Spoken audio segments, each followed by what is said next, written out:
2 সপ্তাহ সময় নেয়ার 2 দিন পরই ইরানে যুক্তরাষ্ট্রের বিমান হামলা। 3 পারমাণবিক কেন্দ্র ধ্বংসের দাবি ট্রাম্পের, শান্তির পথে না এলে ফের হামলা। I can report to the world that the strikes were a spectacular military success. Iran's key nuclear enrichment facilities have been completely and totally obliterated. মধ্যপ্রাচ্যে মার্কিন নাগরিক ও সেনা এখন হামলার বৈধ লক্ষ্য, হুঁশিয়ারি তেহরানের। নতুন করে ইসরায়েলি ক্ষেপণাস্ত্র হামলা, পুরো অঞ্চলে উত্তেজনা বাড়ার শঙ্কা।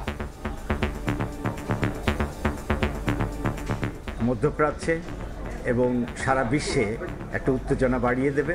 ইরানকে ধ্বংস করাটাই এখন মনে হচ্ছে মার্কিন যুক্তরাষ্ট্রের লক্ষ্য। দেখছিলেন প্রধান শিরোনাম। দুপুরের সময় সঙ্গে আছে আমি আফরোজা মৌটুসী এবং আমি সাদিক হাসান ইমন। এবার অন্যান্য শীর্ষ সংবাদ। শান্তিপূর্ণ ক্ষমতার হস্তান্তর চায় যুক্তরাষ্ট্র, ফখরুলের সঙ্গে সাক্ষাতে মার্কিন প্রতিনিধি। অংশগ্রহণমূলক ভোটের আশা জাপানের, জামায়াত আমিরের সঙ্গে বৈঠকে রাষ্ট্রদূত।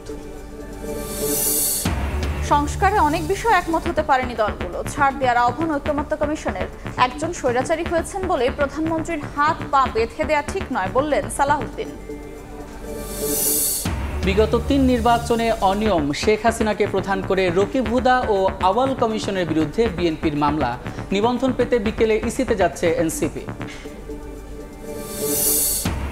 7,90,000 কোটি টাকার বাজেট উপদেষ্টা পরিষদে অনুমোদন, থাকছে না কালো টাকা সাদা করার সুযোগ। চ্যালেঞ্জ হবে মূল্যস্ফীতি নিয়ন্ত্রণ, বলছে সিপিডি। নতুন দিয়েছিলাম, সেটা সাথে সাথে ব্যাগ দিয়ে দিচ্ছি। টিকিট কাটা যায় না। এটিএমে জমা দিতে আসছি, টাকাটা জমা দিতে পারিনি। নতুন টাকা যেন ভোগান্তির কারণ, নিচ্ছে না মেট্রোর ভেন্ডিং মেশিন। সিআরএমে জমা দেওয়া যাচ্ছে না আমানত, সমাধানে সময় লাগতে পারে সপ্তাহ 2।